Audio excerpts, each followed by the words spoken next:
So ani palibot ano siya kung Ali Bridge. Ha? Ano siya? Famous bridge diri sa Pusan.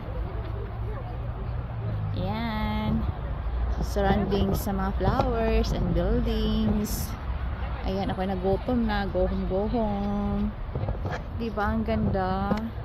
Makapawaw ka talaga. Anyway, ang last day ini na presentation diri ay this November 3. So, ini ka November 4. Panghiposto na niya siya. Tay. Tapos na iyakan kan. Ang ganda oh. Wow. So much ganda. Wow. Ang ganda ng Korea. Mas kinasa ka sa Korea, nindot dude. Promise.